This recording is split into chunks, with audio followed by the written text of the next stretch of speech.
So, మనమైతే Chidambaram railway స్టేషన్‌కైతే వచ్చినాము. Chidambaram railway station నుంచి యాక్చువల్‌గా మనం తిరుచురపల్లికైతే బుక్ చేసుకున్నాము.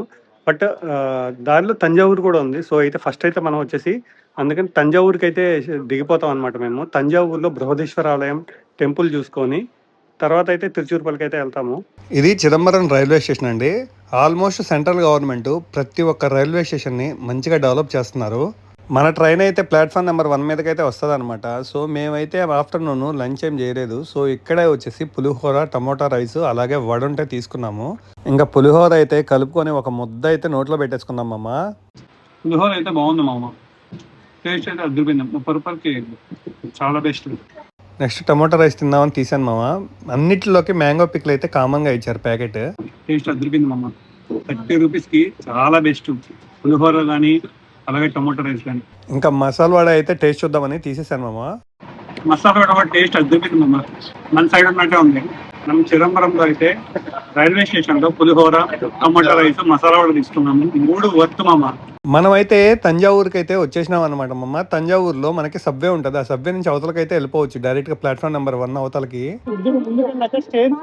ఫస్ట్ ప్లాట్ఫామ్ కి వెళ్తే అక్కడైతే లగేజ్ రూమ్స్ అయితే ఉంటాయంట. అంటే లగేజ్ పెట్టుకొని మనం అయితే దర్శనానికి వెళ్ళిపోవచ్చు. అంటే 12 కల్లా టెంపుల్ క్లోజ్ చేస్తారు, తర్వాత 4 కి ఓపెన్ చేస్తారు అనమాట. తంజావూరు రైల్వే స్టేషన్ నుంచి కొద్దిగా బయటకు వస్తే ఆటో మాట్లాడుకున్నాము. అక్కడ నుంచి టెంపుల్ దగ్గరికి వచ్చేసి 80 రూపీస్ అయితే తీసుకున్నారనమాట. బయట నేను చూస్తుంటేనే బృహదేశ్వర టెంపుల్ ఎంత బాగుందమ్మా.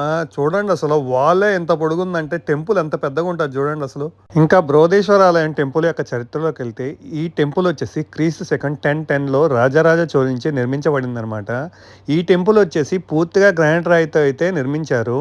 ఈ మహా ఆలయాన్ని దాదాపు 130,000 టన్నుల గ్రనైట్ రాళ్లతో అయితే నిర్మించారు.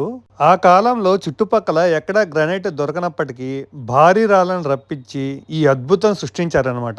ఈ ఆలయ ప్రధాన గోపురం సుమారు 216 అడుగుల ఎత్తు ఉంటుంది. దీని పైభాగాన ఉన్న శిఖరం సుమారు 80 టన్నుల బరువైన ఏకశిలతో చేయబడింది. శివలింగానికి ఎదురుగా ఉన్న నంది విగ్రహం వచ్చేసి ఒకే రాతితో చెక్కారనమాట. ఇది సుమారు 20 టన్నుల బరువు ఉంటుంది. ఈ ఆలయానికి భూమి లోపల లోతైన పునాదులు కూడా లేవు. అలాగే సిమెంటు, సున్నం లేకుండా ఎలాంటి అతుకులు వాడకుండా రాళ్లను ఒకదానితో ఒకటి పజిల్లాగా అమర్చి దీన్ని నిర్మించారు. ఈ ప్రత్యేక సాంకేతికత వల్లనే 1000 ఏళ్లుగా ఎన్నో భూకంపాలు, ప్రకృతి వైపరీత్యాలు వచ్చినా ఈ కట్టడం చెక్కు చెదరకుండా నిలిచింది. ఈ ఆలయ ప్రధాన గోపురం నీడ భూమిపై పడదని ప్రచారంలో ఉంది. ఆలయ గోపురం పైన ఉండే కుంభం బరువు సుమారు 80,000 కిలోలు. దీనిని ఒకే రాతితో చెక్కారు తెలుసా. ఈ రాతిని ఎలా తీసుకెళ్లారో తెలుసా. 216 అడుగుల ఎత్తుకు అంత బరువైన రాయిని చేర్చడానికి ఆలయం నుండి సుమారు 6 కిలోమీటర్ల పొడవైన మట్టి ర్యాంపు నిర్మించారు. ఏనుగులు, ఎద్దుల సహాయంతో ఆ రాయిని నెట్టుకుంటూ పైకి చేర్చారు తెలుసా. ఈ టెంపుల్కి వాడిన 1,30,000 టన్నుల గ్రనైట్ రాళ్ళు సుమారు 60 కిలోమీటర్ల దూరం నుండి కావేరీ నది ద్వారా ఏనుగులను ఉపయోగించి ఇక్కడికి తరలించారు తెలుసా. ఆలయ గోడలపై ఉన్న చోళుల కాలం నాటి చిత్రాలు నేటికి చెరిగిపోలేదు. ఆ కాలంలో రసాయనాలు కూడా వాడకుండా కేవలం ఆకులు, వేళ్ళు, పూల నుండి తీసిన సహజ సిద్ధమైన రంగులతో ఈ చిత్రాలను వేశారు. స్థానిక కథనాల ప్రకారం ఈ ఆలయాన్ని నిర్మించిన కొత్తలో నంది విగ్రహం చాలా చిన్నదిగా ఉండేది. అయితే కాలక్రమేణా ఈ నంది విగ్రహం పరిమాణం రోజు రోజుకి పెరుగుతూ వచ్చింది. మండపాన్ని దాటి నంది ఎంతలా పెరిగిందంటే దానికోసం నిర్మించిన మండపం సరిపోక అది పైకప్పున తాగడం ప్రారంభించింది.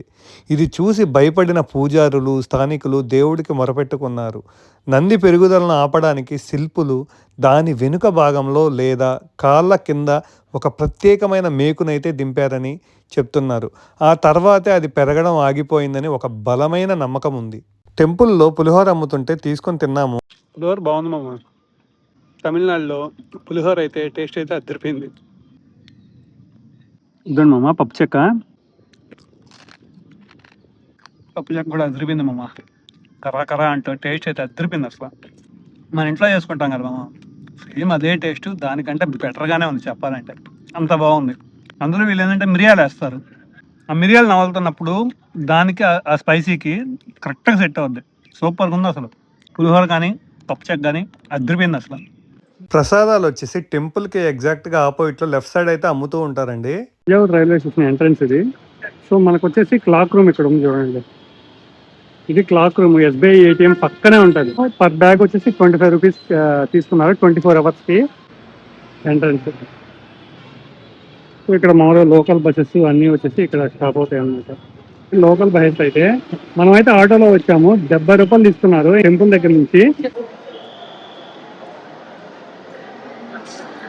ఎర్నాకుళం ఎక్స్ప్రెస్ 6:40కి ఉంది చూసారా, ఈ ట్రైన్కి అనమాట మనం వెళ్ళేది. ఈ ట్రైన్ వచ్చేసి మనకు వచ్చి 6:25కి వస్తుంది, అక్కడికి వచ్చేసి 7:40 కల్లా వెళ్ళిపోతుంది అనమాట.